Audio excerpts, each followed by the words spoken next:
I'm very happy to welcome you from South Africa, where I'm spending some very exciting and excellent quality time with my family.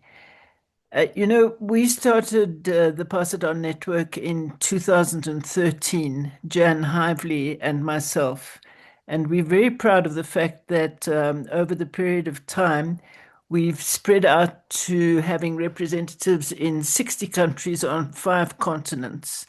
But we also have to say that much has changed since then, and especially in our particular field. And what we feel is the most necessary thing that is coming up and coming forward for all of us is the necessity to build community and collaboration across all ages, across countries, and across humanity. And that's what we are striving to do with the Pass It On Network and what we have been doing and what we are doing and working on at the moment. And your contributions are of great, great value.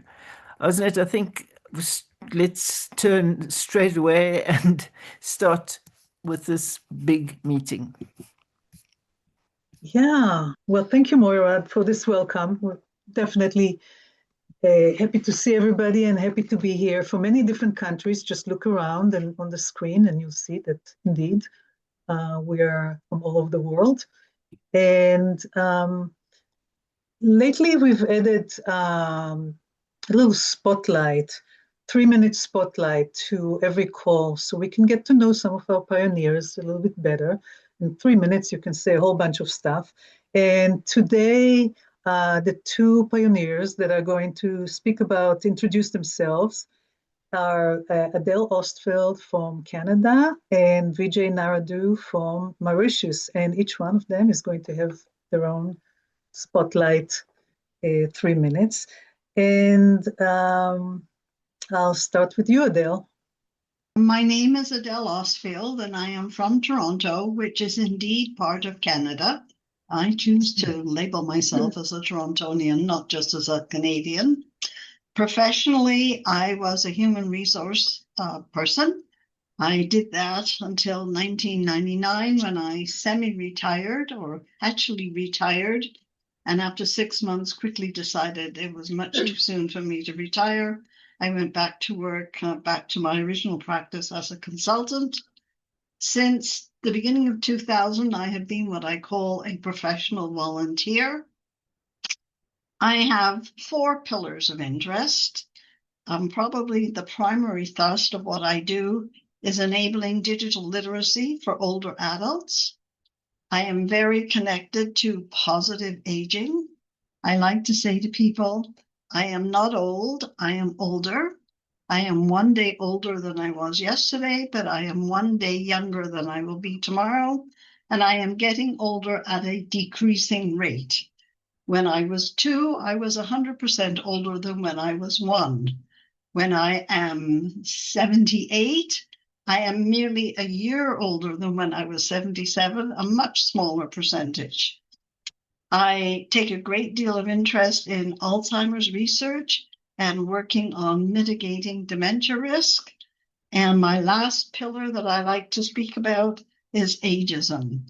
How do we eliminate it? And from my perspective, we have to start with young people. We have to start with our grandchildren, our great-grandchildren, getting them to realize that grandma, nana, whomever is not old, she is merely older. Why I'm here at Pion? I think I've been coming to Pion probably since 2021, maybe 2022. I met Osnat in another group, and I was very interested in what they're doing. What I'd like to find or gain, I'm just open to sharing ideas. Ideas about what I'd like to do, ideas about what other people would like to do, and how I can contribute to that. And that's me. Thank you. Well, thank you, Adele. I'm so happy you're here.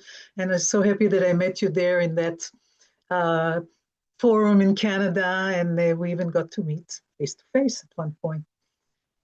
And I'd like to invite all the way from Mauritius, Vijay Naraidoo, another pioneer, longtime pioneer. Vijay, over to you. Let me first of all express my gratitude to Moira for having accepted me when Jan was still here, and both of them, let's say, accommodated me within the discussions and debates over the years. And let me say, I have grown from where I was. I've grown in mind, in spirit, and in the way I view things with regards to the rights of older persons. Well, when you look at my name, it looks Indian. There's an explanation for that. I was born in Mauritius 77 years ago. So, I'm 77 now. And I'm the fifth generation of Indian immigrants to Mauritius. The island of Mauritius in the southwest Indian Ocean region was inhabited for millions of years until such time explorers from Europe, first Portugal, then France, then Britain, started, wandering in the oceans and until they discovered this island, which received the name of Mauritius, and then, immigrants, slaves from Africa, and then Indian workers from India. So Mauritius is an island where you have got a multiracial nation, people from Europe, from China, from India, from different parts of Africa and Mauritius and Madagascar. So we live in harmony within different communities. It's called a rainbow nation. Now, I have been working first as a teacher, then I joined the Ministry of Education, worked for 3 years in the UNESCO branch at the Ministry of Education. Later, I joined the Ministry of Education as press attaché, that is public relations officer, or developing relations with the press for the ministry and for the minister. So I've been doing this for a lot from 2000 up to my retirement in 2010. Now, even before I joined, I came on retirement, I had already started interesting myself with the rights of people, human rights. Because when I was at UNESCO, I learned about the Universal Declaration of Human Rights, about the war, the end of the war, and how we should work towards the peace in duration, not only a ceasefire, but peace. So we learned about this at UNESCO. And so my transition from UNESCO, from the Universal Declaration of Human Rights to the rights of older persons, human rights of older persons, was not difficult at all. So what I've been doing since, GIMOI, I joined GIMOI. I'm a founder member of GIMOI, meaning Droits Humains Océan Indien, Human Rights Indian Ocean. We have the vocation of being a regional organization. That is why with advocates, human rights advocates in the islands of the Southwest Indian Ocean region, Mauritius, of course, Rodrigue, which is part of Mauritius, Madagascar, the Seychelles, and Comoro, we have established contacts, firm contacts, and we have been conducting training in these islands. Myself, I've traveled to Agaliga, which is another part of Mauritius, have been to the Comoro. My colleagues have been to Madagascar, they have been to the Seychelles. How? We have been, after online training, we traveled to these countries to have in-person training, consolidating what we would have imparted to the trainees, that is, understand better the human rights, and in particular, in what have been investing so far, the human rights of older persons. Now, we are planning, we are working towards the creation of a regional alliance for the rights of older persons in the Southwest Indian Ocean region. So once the representatives of these 5 islands are trained enough, we're going to launch this big event in November or December. So since January, I am conducting an online training for at least 5 persons, representatives of each of the islands. Now, have been able to travel to for the last 14th session of the Open-Ended Working Group on Aging in New York. And then before that, I had traveled to Geneva, way back, for the to advocate, to talk about the advent of a UN convention, of a new UN convention for the rights of older persons. Things have evolved, as you may be aware, and at the moment, from 13th to 17th of July, another open-ended working group on aging, working upon the drafting, the content, making suggestions for the content, drafting the content of the new UN convention, which would be a universally accepted, convention. Hey, Vijay, Yes. I'm going to interrupt you right now. Yeah. Okay. We're going to thank you for Okay, really thank you. good introduction, and we're going to move on. So yes. Thank you for being here. And we move on. And thank you very much. Such thank you. rich background to bring, and I'm sure that if you put your contact in the chat, many people will have a lot of questions for you. And we just heard from somebody who's 77 and somebody who's 78. 50, 60 years ago, it was not very common. We live longer. And one of the things is that we have a gap in our thinking about where and how we live these bonus years. Bonus years today is probably like 20, 25, 30 years. Just since we have so many people on the screen, how many of you have heard the term aging in place? Just raise your arm if you have. Yeah, everybody have.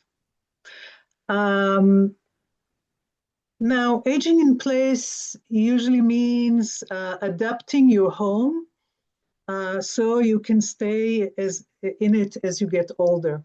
So you make wider doorways, put grab handles, things like that. It's a good start, but it's not enough. And there's something better, something more natural for humans, and it's called aging in community. And it opens up a whole landscape of possibilities. And you came here to hear about this. And today we will not present a how-to manual, not how much it costs per month, where do you find it, who do you call, none of that stuff. What we will offer is where to. Where to is looking at the landscape and finding your way in it. And some of the emergent choices and models that are shaping that landscape. And the best person to take us through all this is someone who has an inside information and actually lives this experience. And this person is Rains Cohen. And I'm going to spotlight Rains so he can blush while I'm telling you everything about him. So, there's Rains. Rains, not only a long-time pioneer, but is also pioneering in aging in community. He's community organizer and connector. He's helping people find, build, and thrive in intentional communities. He co-founded the Passageway to Elderhood Alliance, was activist in residence, yes, there is something like this, at the Modern Elder Academy, and contributed to Audacious Aging. It's a book. There's the book that was published in 2009 about this particular topic.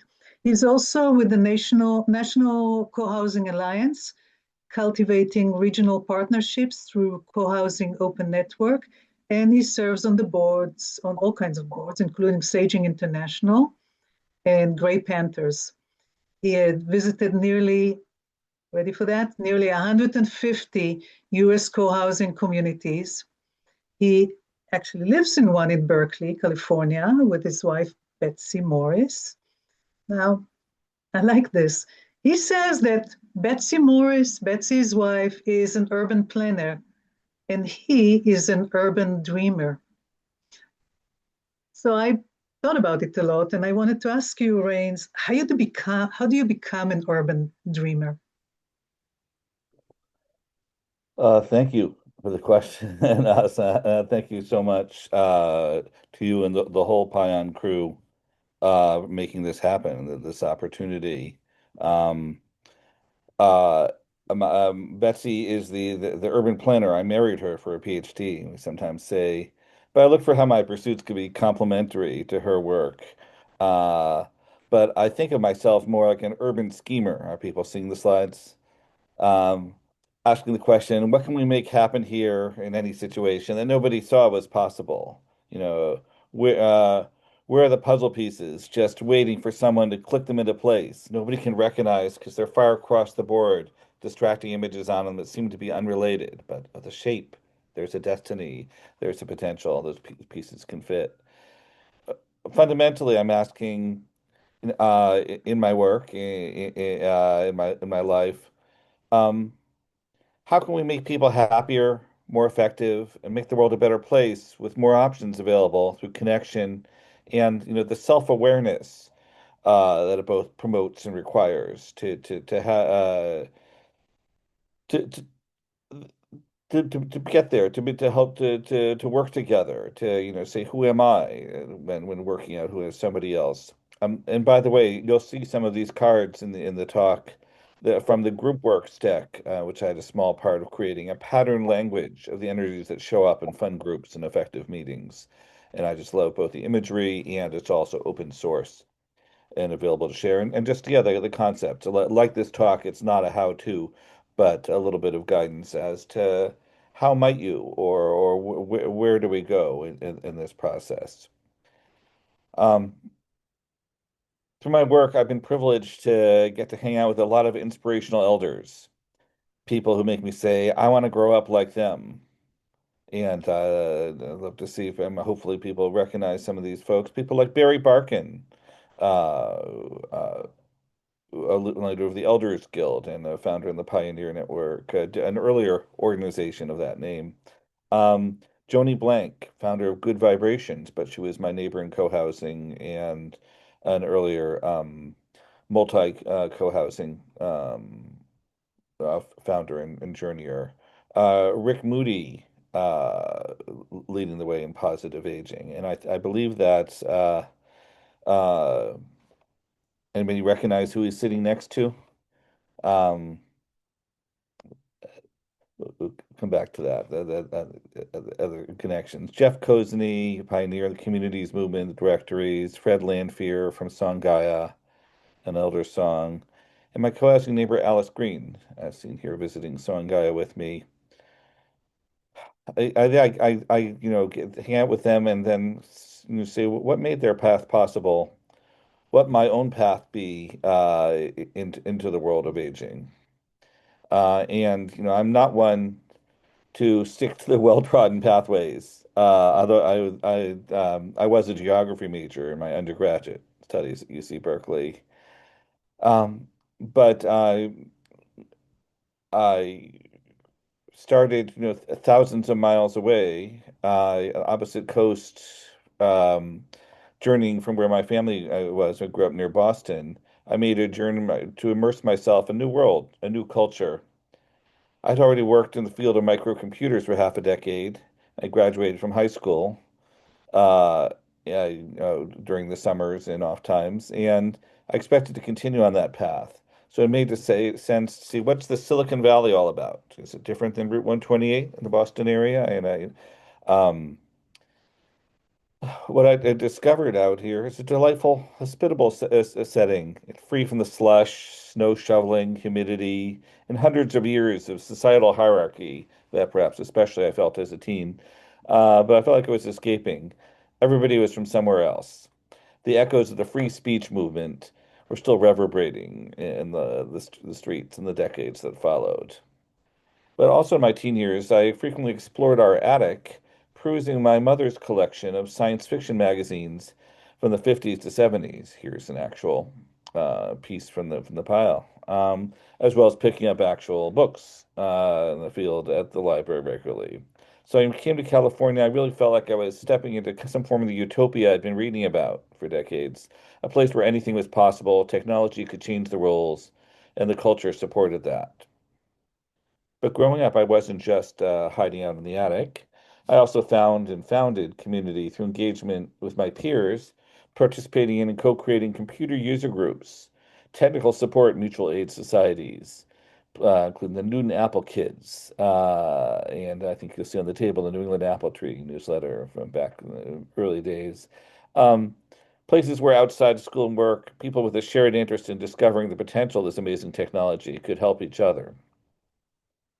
And when I came out to college, there was lots to learn in my scheduled classes, but I found I was learning far more after hours in our weekly meetings of the Berkeley Mac user group, where I found I can serve in a meaningful, useful role, which I love to be helpful, helping people find common language and support through helping each other.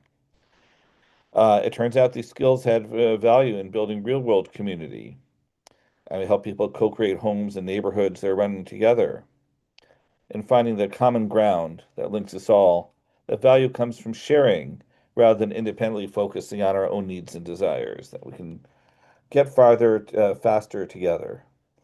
After a bit in technology journalism, computer consulting, I took time to explore and listen to what people living and exploring co-housing said they needed. And what I heard was aging in community. And what's that? Aging in place, sure. But the idea is, hey, what if you don't just wait for something to happen and ask for help, but build those relationships, know your neighbors, make friends, be part of a network, find and share resources with intention together over time. If there people have other definitions, I'd love to see them in chat. Feel free to use that and share. I won't be monitoring it continuously, but I think we'll refer to it, and I think that'll help us towards the end. But yeah, it's not just physically retrofit, but socially retrofit, adapt our lives, adapt our relationships, and say, oh, how can we do things differently? Aging is going to happen. What would it look like if we admit that and don't try to hide what's going on and build connections, awareness, and resources over time? And so, yeah, I mentioned this co-housing thing, so I should probably define that because that's such a big part of that, although aging community is bigger than that. But intentional collaborative neighborhood is the idea. Concept out of Denmark, but private homes with shared indoor and outdoor spaces.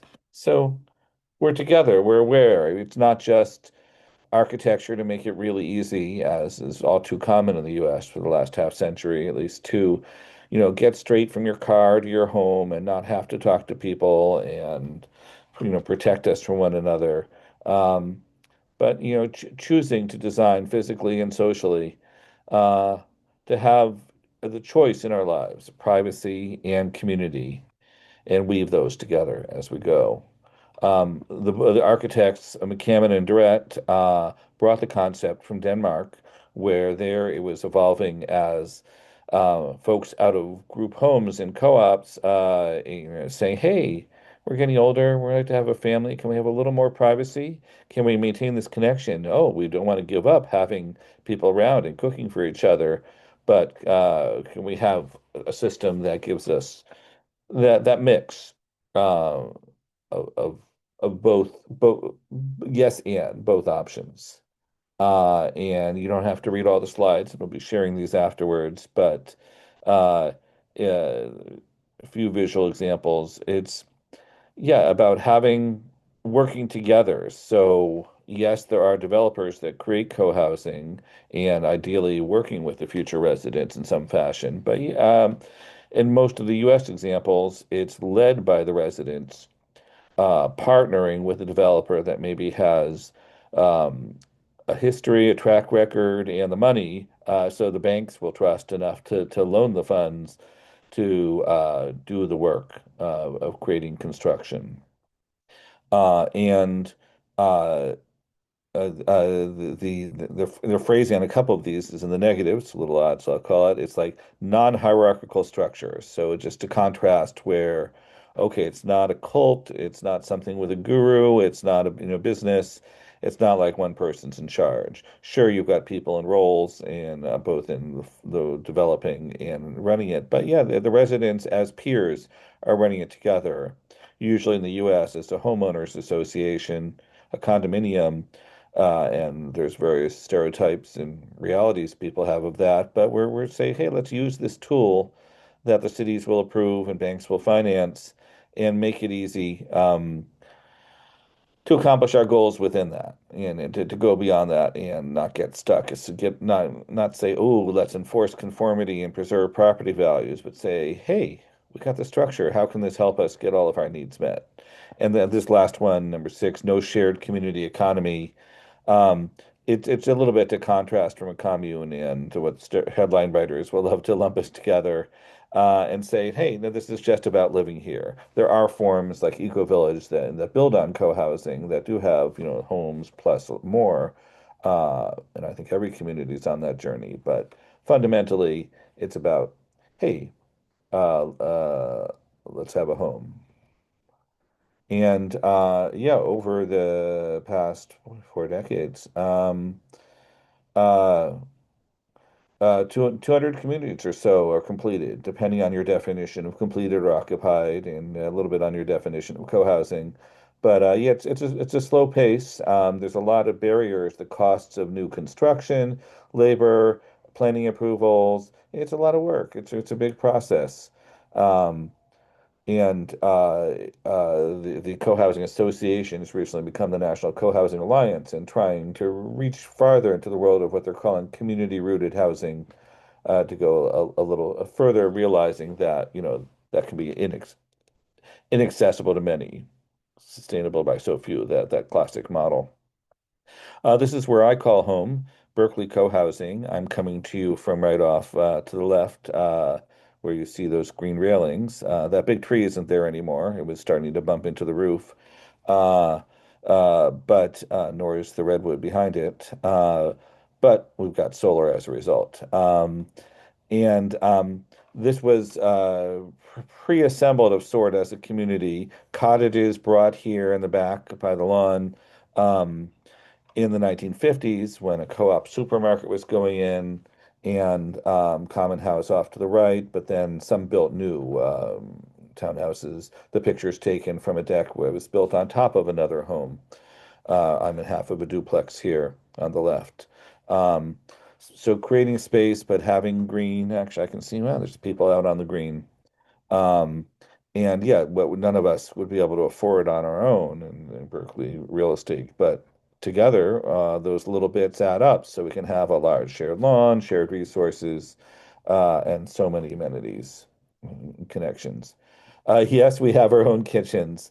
Um, but this is the common house where folks are cooking a meal together and, designed, or in our case, redesigned. To be efficient for cooking for a large group, to let people move around easily. And yeah, this is where co-housing really started as a feminist movement to make labor more easily shared between genders, domestic tasks, too often undervalued in our economies. To say, hey, this is important. How can one adult watch a whole bunch of kids? How can everybody be part of cooking and people come home to fresh meals at least several times a week with less work on their own? And so that was its evolution, and it's been a great place for raising families. Here's a common house at Nevada City Co-Housing, a shared space, a neutral meeting ground, uh, a place where you can host events, where you often have guest rooms, so you don't need these extra spaces in your own home. I can live well with my wife Betsy in uh, boy, under 700 square feet, but have 50 people over for a gathering in the common house or access large. Here's Tacoma Village in Washington, D.C., our nation's capital. And Yeah, meeting space, gathering nooks, kitchens designed for efficiency, and yeah, homes around them on their own. And yeah, it's a process, led by the residents, partnering often with an experienced developer, but it's building the relationships, navigating the process. Sometimes it starts with a site, but most often with a group with an idea, and then say, okay, let's search what's out there. And then, of course, many groups don't find a site that's developable. The numbers don't work. They can't, get the necessary approvals. So it's, small steps, small investments, and it gets more serious. We spend more uh, in preparation and design it. So typically say that, you're not fully purchasing it, not fully paying for all of it until the clear approvals are in place to move forward. And yeah, doing the marketing work. And a key last piece here, it's not like we're approving members, as is the case most often in co-ops and other forms where you're more tightly financially bound.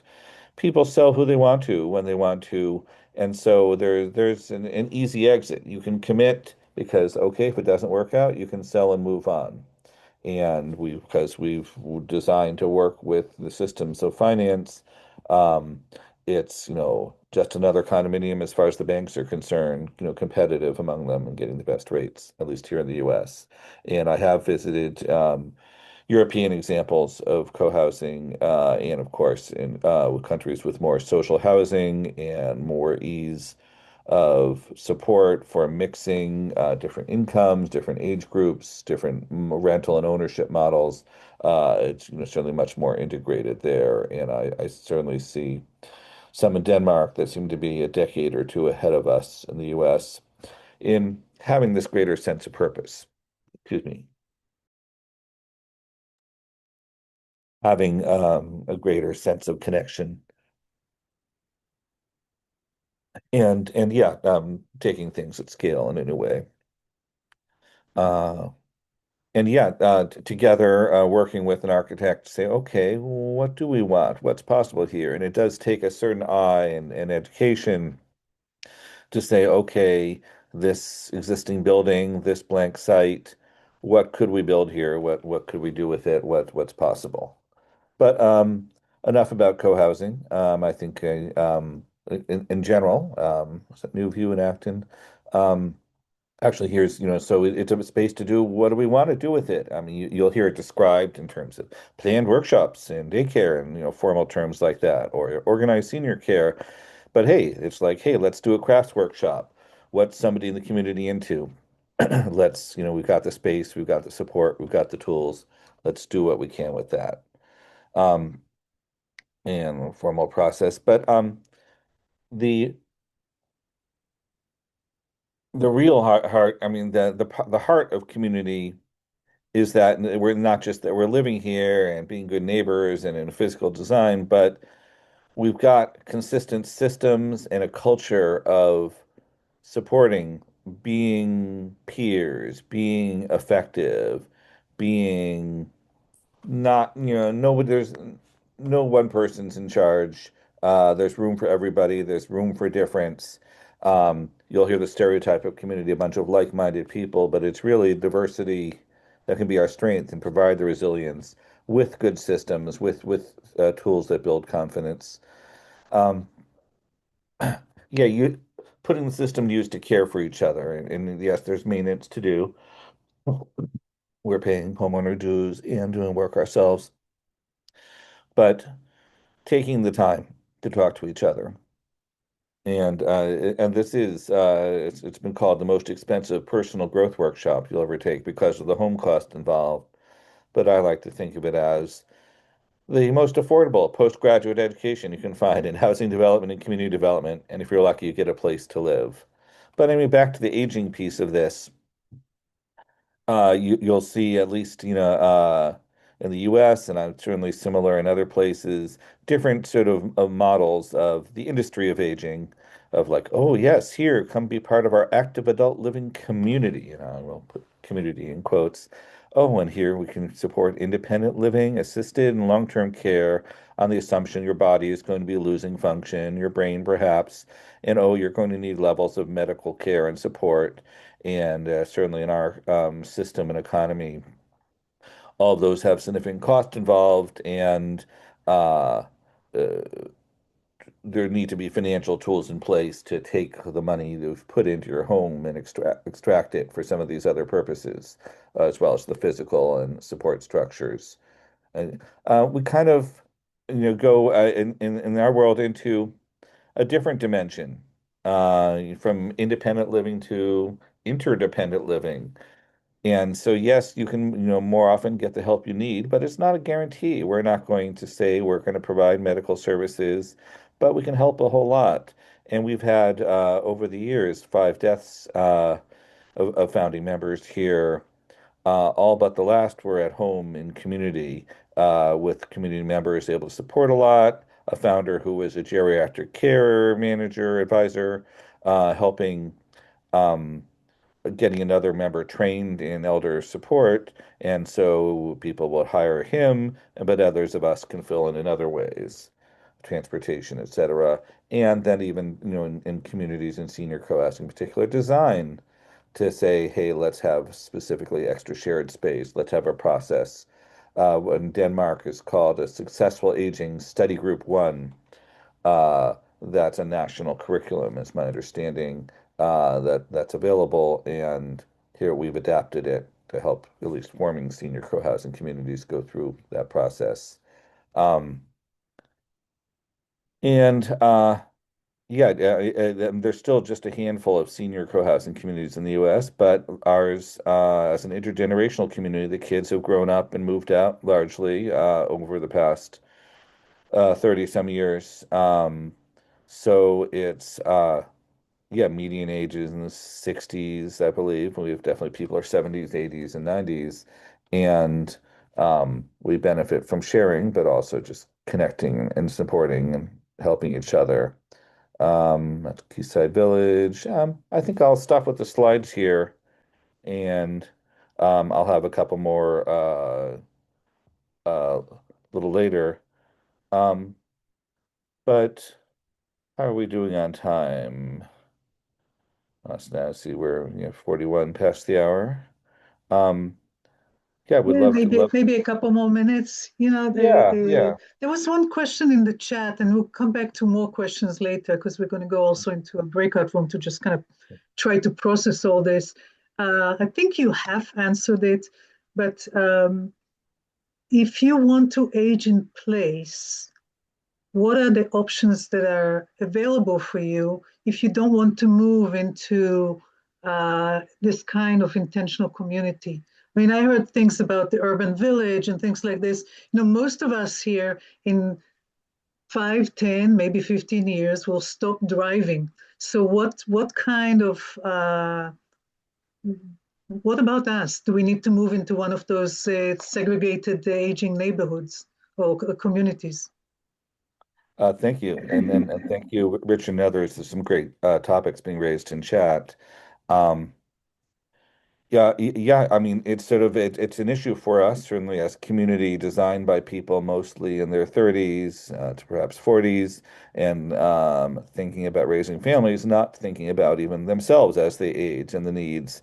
We adapted an existing set of buildings, uh, and so I believe only one of them has one home has a flat level entry without any steps involved. And our common house, we've been planning for 30 years, talking about wheelchair access and taking some steps, but geometry is not our friend. It's a very tight space and expensive and complicated. We've done some temporary ramps at time. But yeah, we've really supported a number of folks that they've stopped driving. It's like, okay, uh, uh, my neighbor Nina was, developing vision challenges. Another neighbor and I would give her rides to the doctor We definitely didn't want her to be driving, and helped her move her car on to a new home. But she was like, "Oh no, I don't want to ask too much. I don't want to be a burden." And so we got her enrolled in our local village network, or Ashby Village, but it's part of the Village to Village network based on Beacon Hill Village out of Boston, which is a central support place where volunteers provide rides and you can put in requests, and they have a concierge to help support. And so I was already a volunteer there. She could put in the request there. If available, I could take it. If not, then perhaps somebody else could. And so, so much is looking beyond our borders, looking beyond, oh, I have to do it all myself, to, oh, okay to ask for help. And so many of the net aging and community systems work by providing the opportunity for people to help, drive or do something else when they can, and then overcome the stigma of asking. And so then they can ask when they need help and not feel that oh, that puts me into the category of needy, or I'm no longer a contributor. But and especially I found, as volunteering with these organizations, some really neat people, incredible people that I'm able to help in small ways. And so it's like, okay, I can be one of these. Good company. Mm. And so anyway, the short form is, yeah, we definitely help people. We've coordinated rides and other forms of support, including, caring for a neighbor. Um, yeah, in what was effectively hospice care, home hospice, and um, I was able to. It was a privilege to spend the night with my neighbor Don, who was going blind as a side effect of leukemia type rare disease. His wife was able to go to a conference. I was like, okay, I'll spend the night, and um, then he had a reaction to a blood infusion. Uh, a neighbor with a car tossed me the keys. I was able to take him, back up to the hospital and, get him care right away. And so just lots of little things that we're working out. A neighbor has, developed a stroke or something similar, and has memory challenges, and um, it, not losing the muscular support to get up out of bed. And the problem is with the memory challenges, she can't remember that. So she'll try to get up out of bed and fall out each morning without support. So we did try to organize support at home, but now she's at a memory care place that is conveniently right across the street. So her husband's there every day, and other us are able to visit. And um, yeah, it's just lots of little things. We find ways to either shop for somebody. I just love that during COVID, we really did defense in depth, and our oldest members were the most vulnerable, and especially when we didn't know how things were spreading and before vaccines, uh, we'd help take care of them. And and eventually, most of us did get COVID as we reemerged into the world. Those working and going to school, of course, first. But to this day, I believe we've had no spread between households. We stopped doing our meals. We broke into separate pods, and it created a level of care and consciousness. It's incredible. So yeah, we try to create the safe space. I appreciate, Jan, your comments on experience living in community, and yes, it's always like the trade-offs. Oh, we want to get into community now. Let's, keep the price down versus, oh, an elevator would actually help provide access, and we're adapting to that now. And and Trudy comes from living in a community that really has this consciousness. I'm with her on the seniors and co-housing committee with the National Co-housing Alliance, and it's great to see what becomes possible when you're designing it into the plan for your community. And others of us are from intergenerational communities are catching up. And Ian, there's only one in Florida to I know of, co-housing community, and it's intergenerational. I mean, there's lots of communities for aging, but I don't know to what extent the residents are running it. We visited great Miccosukee Land Co-op near Tallahassee. It was a great example of predating co-housing, but working for a long time. Yeah, to learn how to work well together. And Beatrice, yeah, okay, yeah, Dr. Okuliab has an answer to Beatrice's question. Um, but yeah, these are homes where you could say the inmates are running the asylum, the residents being in charge and having that mix of privacy and community is so important. Um, So Rains, I'm going to interrupt you for a minute. yes, yes. We will not go into breakout rooms today. So this is Okay. an opportunity. Let's use the last 20 minutes here for a conversation. And I'm Kathy, you first, and then Tom. Okay, actually, Tom, you had your hand up first, so maybe no. Okay, quick question two. Actually, one was Osnet. I didn't feel, unless I missed it, that your question was answered, which is the idea of called it age segregation. I'm not Hmm. sure I would make it quite that strong, but I understand exactly what you're talking about. But my real question then was, how do you deal with families? I mean, these days there are grandparents that are raising grandchildren. There are multi-generational families that live together. Are they accommodated in co-housing in yours? I mean, in Berkeley, of all places? Thanks. Sure. Great question, Catherine. And yeah, I mean, it's really open to whoever. I mean, in our community has no age restrictions. I think we've put limits on short-term rentals. We don't want to see, people just flipping through, but some people have had housemates for different amounts of time. And yeah, we've seen a range of people, of grandparents involved. Somebody, Valerie, if you could mute, please, that would be helpful. Um, that yeah, certainly with the guest rooms, it's easy for extended family to come and visit for a time and without necessarily having the space in our own homes. But yeah, we welcome whatever forms.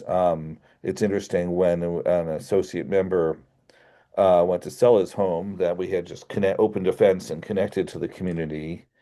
Um, and we're like, when he went to sell, it's like, oh, does the fence have to go back up? Mystery person, we don't know.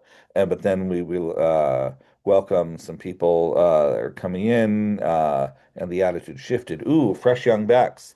And they were ended up adopting and having the youngest and some of the last remaining kids in our community for a long while.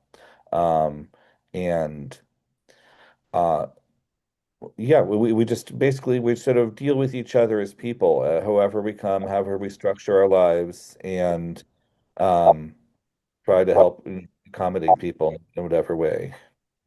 Thank you. I hope they're remodeling the art room beneath my apartment here at LaSalle Village, so I hope the noise won't be too bad. My comment is very brief, and I've sort of been working in this area, beginning with how to bring various technologies to bear for people to help them age in place. And over the years, I've learned, and through webinars that I've given, one of which featured Stephen Gallant, who is probably the premier gerontologist dealing with aging in place from the University of Florida. He's retired now. And his book, Aging in the Right Place, the Correct Place, is kind of what I've always considered a Bible of addressing the issue of aging in place. It's available on Amazon. The book itself is, I think, fairly expensive. It's a huge volume. But the problem I see it, and you've given a very nice overview and perspective in some of the details of co-housing, Rains. And I began with dealing with the technologies, but then moved to the village concept modeled after the Beacon Hill Village, and I worked with the village network in various ways. I created a village in the town of Reading, Massachusetts, which began in 2016 with about 40 people. It's about 120 people now. And I'm now living at LaSalle Village, which is a continuing care retirement community, which is a structured community which is run by professional staff. And the complexities that I see and how you bring it together, and I think co-housing would particularly provide some challenges to bringing a group of people together and create consensus and common views, which is the problem anytime you bring any group of people. As I often will say, everything is simple until you involve people. But that's all I have to say. But if anybody is interested, try to get access to Stephen Gallant's book, Aging in the Right Place. Thank you.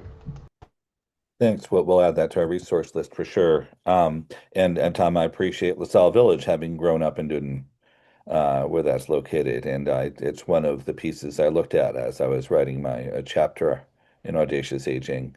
And there's others, colleges with space or other places. In this case, I seem to recall as being connected to part of a golf course, and say, hey, we've got space, we've got people with needs. How can we match up? How can we support people differently and get outside conventional models?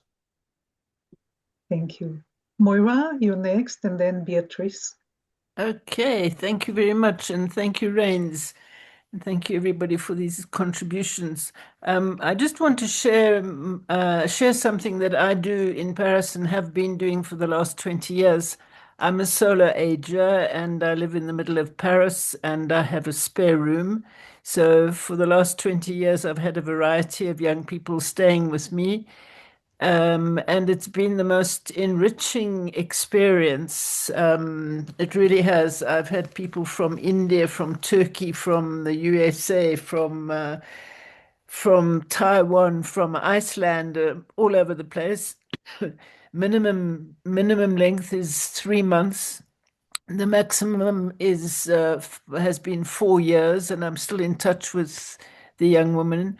And I'm very proud to say that she named her child, gave her my name as a godchild, and I'm still in touch with them. And it's just such an extraordinarily welcoming and opening experience. I broke an arm during one of their stays, and I was totally helped by this young person. And I just wanted to share that. So if you have the opportunity of welcoming somebody into a home, I can only strongly recommend it. It's a very, very enriching process, and I look forward to continuing that and remaining independent with the help of some of these young people who come and stay with me. Thank you, Osnet.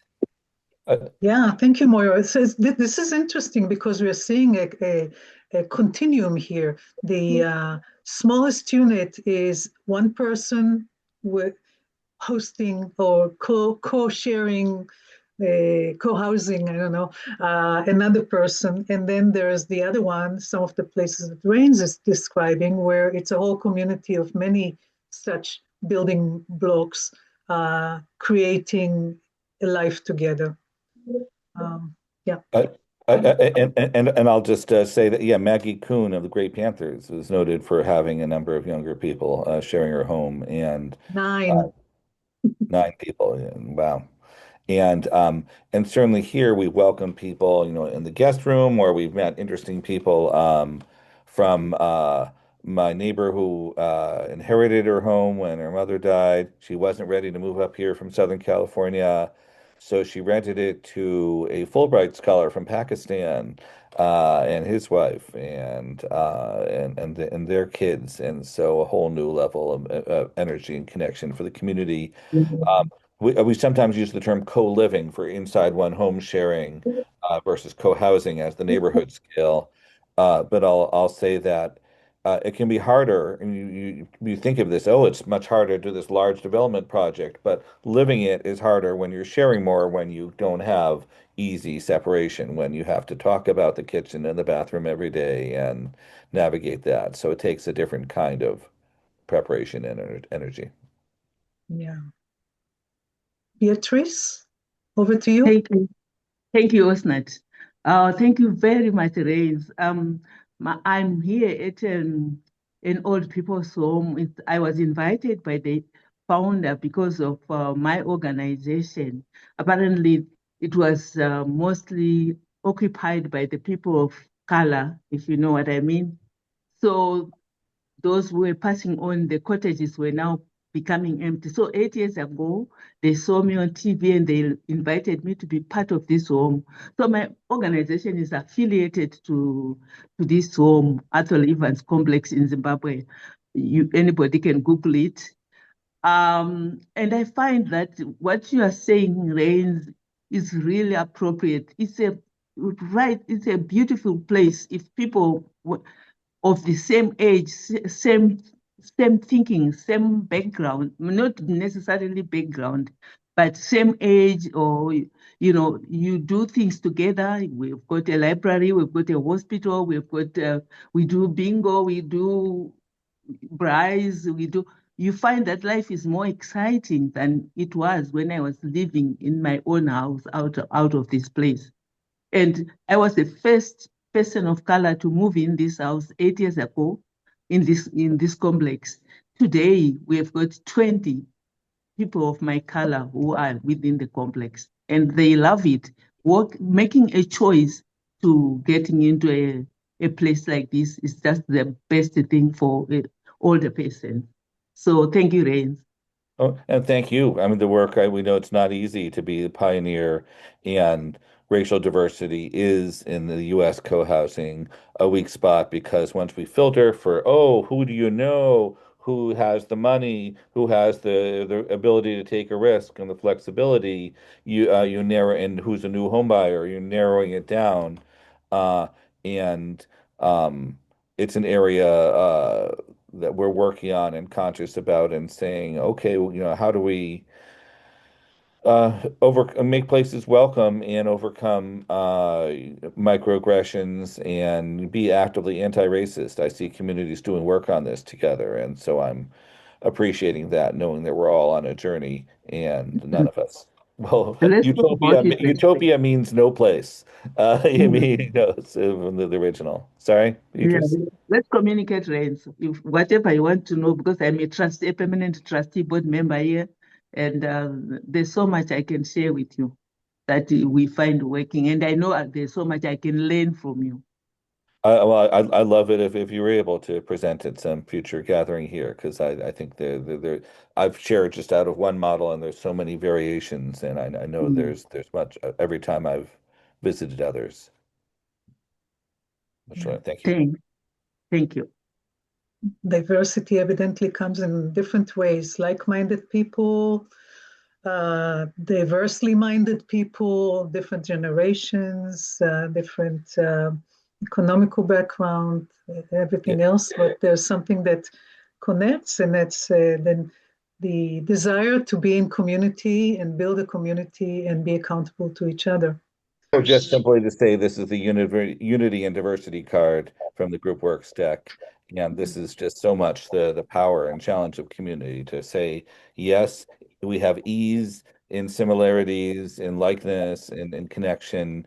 Let's all share this interest. But diversity really does provide resilience and capacity. And it just helped us so much, for instance, having the potential to do solar, but we've dreamt of, but our trees were in the way. And then when the trees were gone, like, oh, we got one person who's a tax accountant, another who's an engineer, and I helped translate between them. And together with an outside professional, we found a way to live into the dreams and overcome, oh, but not everybody will benefit. It's not fair, but no, but it's more important that we live our values and make this happen. And so that's the power of community.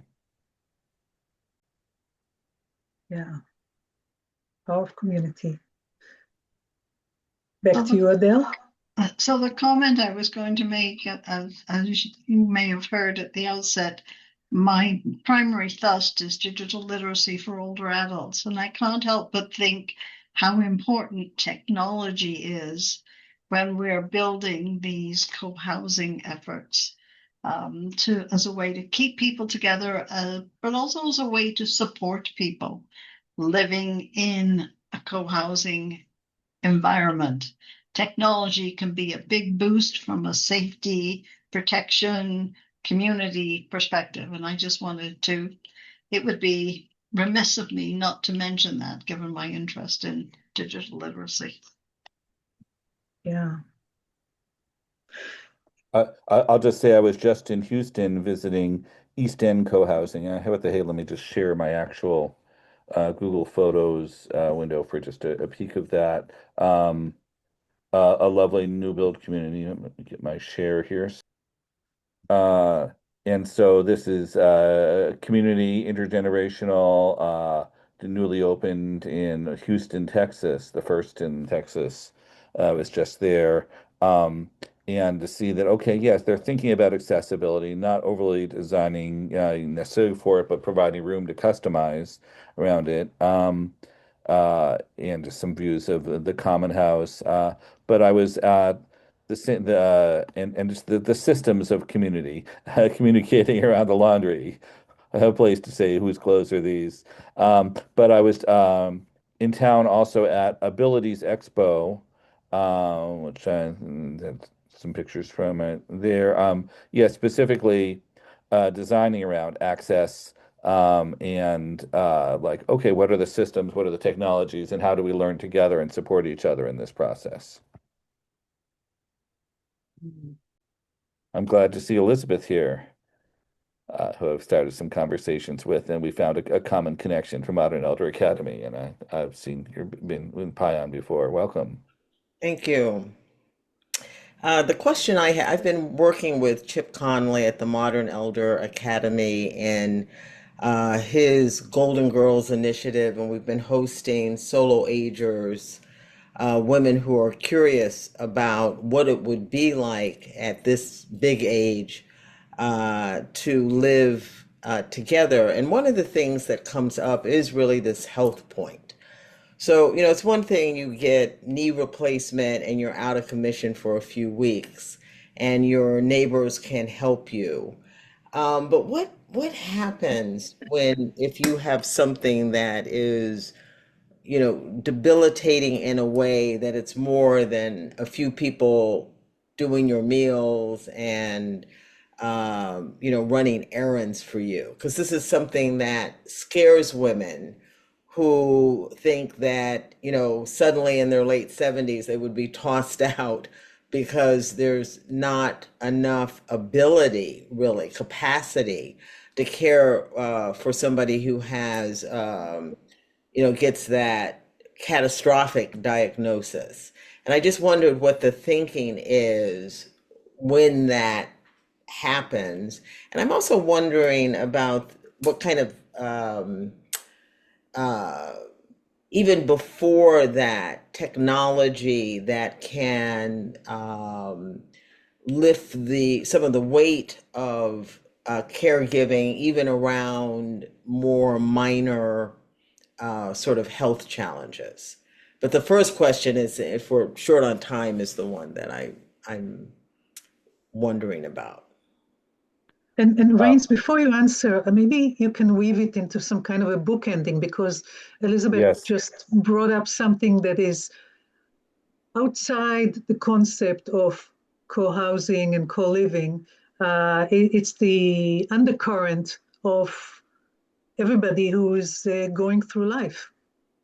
And I'd say the way it's tied to co-living, these are women who are considering moving into a co-living community, and they Yeah. are wondering what happens if I get too sick.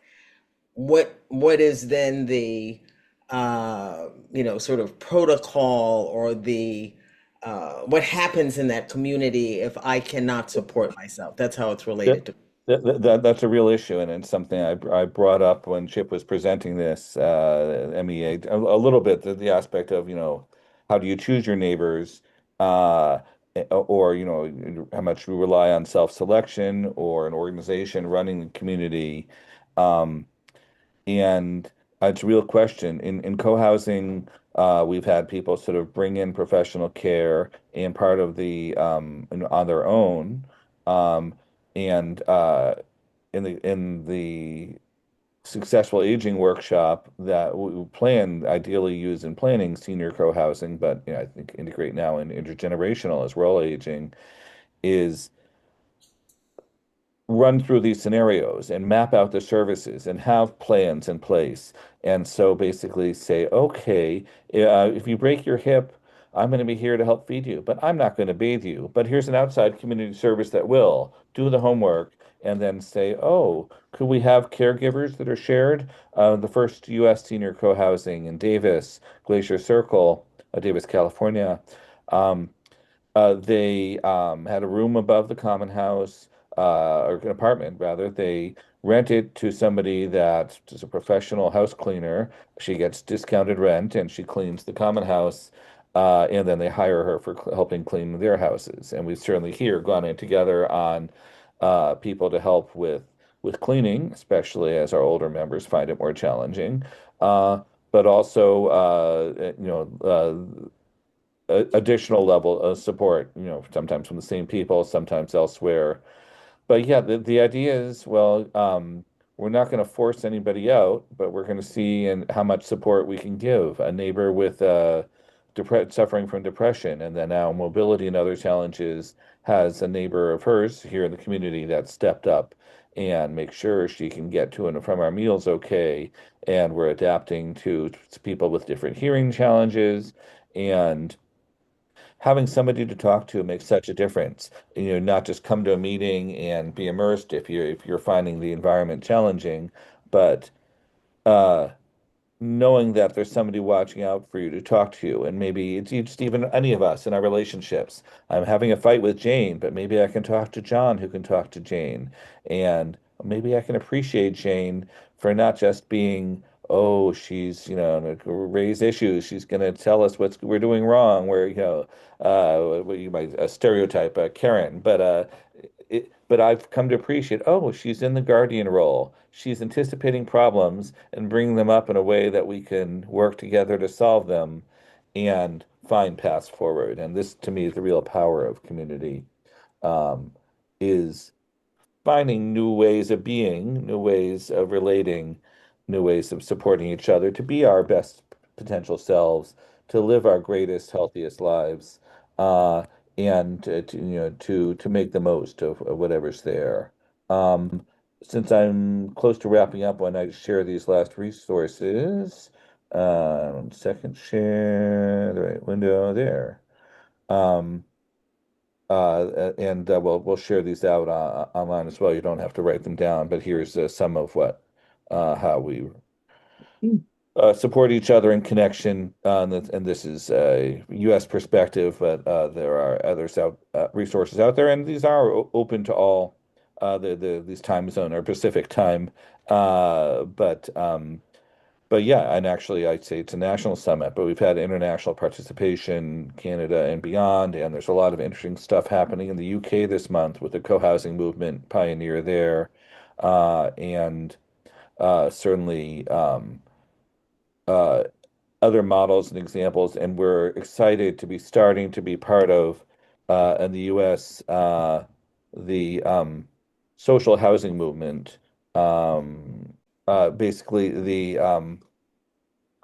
idea as emerged in Denmark, in Europe and elsewhere, that housing is too important to be left to the market. And let's unify together and not just be in our little pockets of community land trusts and co-ops, housing co-ops over here, and all work together politically, socially, and recognize that we need to change the system. We need to change aging and health. It's not sustainable for people to say, I'd better hoard all I can in the value of my home, and get buy and flip, and because I'm going to need all that money to support my health needs in retirement because that's going to be a massive expense. How do we change the system to make these things less necessary and be able to move confidently with the knowledge that support will be there, if not at a state or national level, then at least at a community level, and we'll get our needs met. And get there together. Thank you, Rains. I'm going to pause here for a minute, and then we'll continue to the 30 minutes past the hour. Um, it's a it's a pause. It's a pause. Thanking Rains for helping us navigate the topic up to now. Uh, Thank you all for being here. I want to close formally the call right now, and then we'll continue informally for another 15 minutes for all the raised hands and everything that didn't get said. Uh, I am posting 3 links in chat. One of them is a opportunity to connect with other pioneers. We have a sheet called Pion Pals. Go visit it, put your name on it, see who else is there, connect with them. It's fun. They're all people who care about what we all care about. The second link is a donate link. Pastor Network is a network, doesn't have a board, doesn't have staff, doesn't have anything. It complete all the $2,400 a year that we need to operate Zoom, the website, and all these other things that we share with you come from donations. So if you have it in your heart, if you value this community, just click on that link and donate $5, $10, $50, $2,400, whatever will help to continue to continue this service. The last thing there is the feedback link. We want to know what we is a royal we. I don't know. It's the Paston Network we. We want to know what worked, what didn't work. What would you like to hear more about, less about? What really irked you today? So use that link to let us know. The recording of the session will be available in a few days on our YouTube channel. And within 72 hours, you're going to have in your mailbox, you're going to have a highlights document with all kinds of links and the slides and the chat and everything else that will make your heart sing about this topic. And lastly, next month, which is going to be the 14th of September, we are going to have a complete update about what is happening with the Convention for the Rights of Older People. We have Kathy Klein, who's been going to so many meetings and attending so many updates on all the related topics. We have Moira, who went to Geneva to participate there in the latest conversations. We probably will have Margaret Young and some other people who are very active in this. And since Pastor Network is so much behind the Convention for the Rights of Older People, UN Convention, please come hear all about it from the people who are have inside information, first-hand information to share with us, and see maybe you want to join the effort to advance that initiative. And now that's it. We're going to come back to our topic, and for the next 21 minutes, at 11 minutes, and I'm going to offer the microphone to Matt and then Valerie. So Matt, you first. Oh, thank you. And thanks for organizing this great session. Thank you, Rains, and everyone else here. So I'm on the faculty at Penn State University and been involved in intergenerational design, particularly for retirement communities and other intergenerational living type settings. I'm really interested in ways to almost like tension prevention. I've learned through some case studies that some of the tension that happens between people who are in intergenerational settings has to do with how private versus public spaces, the demarcation between them. So, so for instance, the vestibule between independent living and then the outdoor space that everybody shares, or the community space. And along the lines, I've had the honor of working with people like Jawed Haider, professor here at Penn State Architecture, Dyke Turner, who is an architect at Providence Mount St. Vincent, doing tons of writing. We did some writing together about intergenerational design. And one thing they talked about was escape space. To have a back door to a community room, which I thought was so interesting, where people, if it gets too uncomfortable or overstimulating or understimulating for some people, they could just leave the back space. And also to have a glass at the entrance so you could decide whether you want to walk into an intergenerational engagement spot. Anyway, those are some highlights that stay with me. I just wanted to pose it and see what you think about Rains and perhaps some other people thinking about how do you create places where people feel they can have their own space, but yet live interdependently, but also have without compromise to their privacy. Thank you. Uh, Thank you, Matt. And yeah, we do try to design our communities informed by the good book A Pattern Language by Christopher Alexander, which brings in concepts like gathering activity nodes, the mix of privacy and community, and little things like having a kitchen a sink with a sight line to the common house, which we don't have in all of our homes here using existing ones. But um, if you design for that, then when you're stuck doing the dishes, it's easy to glance and see, oh, somebody's over at the common house. Oh, there's something happening. And of course, electronic tools can supplement that.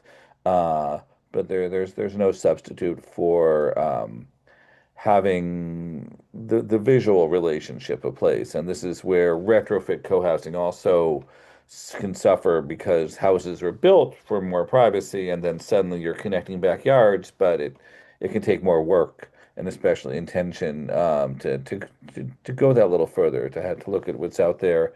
Yeah, this is our we've noticed that in our community, the kids' room is next to a main dining area. We don't have glass windows, in the doors to it, but so some other communities do. The parents most often would dine there with their kids, and then the kids would go play. And so the sun porch became the quiet place. Anybody was welcome if they behaved like an adult, but that means we'd have to send adults out sometime, and especially older members, empty nesters and those without kids would dine more often there and, better be able to hear or have deeper conversations. As powerful as that is, it's like, oh, we're segregating our community. Those parents are spending so much time coordinating play dates and things and, working together that there's a whole sub-community, a whole level of intimacy that can arise from that. Um, and so it's something to design around, but actively manage, and yeah, think about um, yeah, how do we offer more choice in our lives? So it's privacy or community, and sometimes that means raising my shade, say, okay, no, don't bother me. The shade's up, where somebody can see the glance, or even just behind me, the shade's lowered, and they can see that I'm awake, or somebody here is at least. And but also ways I did actually use the back door at Swan's Market Co-housing in Oakland when I lived there, after being in its development in the late 90s and living in the early 2000s, because A, it was a quick way out to the street to get to the subway a block away and get off to San Francisco, but B, if I go out the main way past the common house and all the other homes, then I have to allow for co-housing time. People wanting to stop and have conversations. It can take a lot longer to get there. It's great, but we've also have to come up with visual cues. It's like, I would love to talk to you now, but I can't right now because I really have to go. And some ways of communicating that and not have it seen as a brush off or rejection. So yes, it's very much in our consciousness, and as we move forward in our community, had a plan with expansion areas and a room to grow. We knew we couldn't do everything at once, that we couldn't afford to at the beginning. How do we do expansion supportive, respectfully, and preserving the sight lines of privacy to windows and all that sort of thing, especially as we're close together.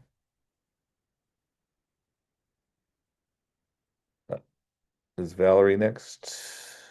Valerie's next. Valerie, welcome back. Valerie's here. And we can hear you. Go right ahead. Well, I don't know why I couldn't open the chat box before, but there we go. I'd like to just tell you a little story. I'm now 85. I was 85 on the 4th of July. So if I'm still here next year, remember it's my birthday as well as your celebration day. My dad said Valerie was born independent. I'm independent, but I'm now 85. And I'm beginning to realize that living in a cottage in the middle of nowhere in the Brecon Beacons National Park is lovely, but it's not sustainable. I am now looking at going to join an almshouse. But most of them are older than me, and I've got to wait for the next one to pop off before I get a chance even. And there are already other people on the mailing list, on the waiting list. So it's a bit of a conundrum. I love living here. I've got a little dog. I won't be able to take my little dog to this almshouse. It's a charity, and so the rent is cheap, but it's still a bit more than I can really afford. And when you've lived a life when you've always earned money, and then you reach the stage when you're no longer earning any money, thank God I paid in for the pension, which was not actually necessary when I was young. That came in later, that you had to have a pension. So what does one do? Do you decide, I can't afford to live anymore, so I'm going to kill myself? That's not an option. I want to go on living somewhere beautiful, somewhere nice. And I hope my little dog, she's quite an elderly dog, I hope she dies before it's necessary. And I hope I am able to move before I die. That's Valerie, yeah, thank you. You are not alone in facing these harder choices and a system that has the waiting list and backlogs and not the resource necessary to help us all. More than anything else in this work, I found that people uh, have a particular vision. Oh, this is going to be my path. And then if you say okay, but it's not going to be easy, or it's not going to be done in time for when I need it, or available in time rather, that maybe there's another way. I love Elizabeth's work on helping people to understand what does it mean, at an older age to have housemates. How do you create a culture of living well together with less privacy, giving up a little bit, but getting a lot, still having most often your own restroom, but maybe you're sharing in the kitchen some. Maybe with housemates, you could be reducing expenses or helping each other in other ways. And I mean, the co-housing is just one piece of a large spectrum of intentional communities, co-ops, co-living, Bruce houses. There's corporate operators of those, and people, finding new ways. And so, we're now, trying to help our neighbors, the courtyard, which has been here since long before us, 20 some homes, and then, getting bought up. Could they buy it? We're not sure. The farmhouse nearby is a 15-bedroom home. How can people keep it going, keep it affordable, keep it a community? This takes a lot of work, and all we can do in any of these things is put our thumb on the scale, try to create new options, and not feel like, okay, we're locked in. There's only one way. I see Tom with a hand, but I also know we're running short on time. I don't know if we need So to. let's do it this way. We are going to hear from Tom. Tom, you're going to be the last person today. And then we're going to say our thanks and goodbyes and continue the conversation offline. We have an invitation here how to connect with other pioneers. You're going to get, you can connect with Rains and come back next month and connect some more. But today we'll hear from Tom, and then go be it. Tom? Hearing what Valerie had to say prompted me to put up my hand, because what I've been trying to do for years, and I understand the difficulties of doing this, but as Stephen Gallant provides the basis for thinking about in his book, having options available as you age is extremely important, and the place to live is increasingly difficult to have an option for unless you put your name on various kinds of lists. The typical places here in the United States, or at least in the Boston area, have 5 to 10 year waiting lists. So people in their 70s, if they want to have that option available, really have to put their name on the list. It involves putting down a small down payment, which is refunded if you don't act on it, and so forth. But as I say, 5, 10 years, and in fact, I know one place that if you take it literally, it's a 100-year waiting list. And Tom, we actually hear that I tell people a place would be gone before I hear about it. Our prices have been capped, and so yeah, literally, our most recent resale was went to somebody who was a friend of a kid in the community from way back when. So the new buyer was selected a quarter century ago, in some sense. And the issue I've come to realize as I've tried to advocate and raise this as a question, it's an emotionally difficult thing to admit that you might need to go into a place where you'll have to have getting more support. And it's that emotional barrier that keeps people from wanting to just take the simple option of putting their name on the list. Thank you. Wow, thank you, Tom.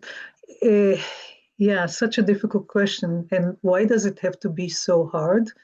And the other thing that strikes me is that as an individual, it's hard to come up with all the options, and we need community to even come up with this decision of what to do when we and plan ahead of when we might get to that place in our life. So not simple. We can't answer all the questions today, but we definitely made space to seeing some kind of direction or directions of where we can look and see and explore more possibilities. Rains, thank you very much for taking us by the hand through this. Thank you, everybody, for contributing from your own experience and the difficult questions and the good answers. And we'll be back on the 14th of September, catching up on what's happening with some even bigger questions of how to make sure that everybody at every age, and particularly at the age that we are looking at, has a place in the world and has a place to participate and to be whole. So I'm going to close formally now and see you next month. Thanks so much, Asta. Thank you, everybody. Thank you, Osnat. Thank you very much.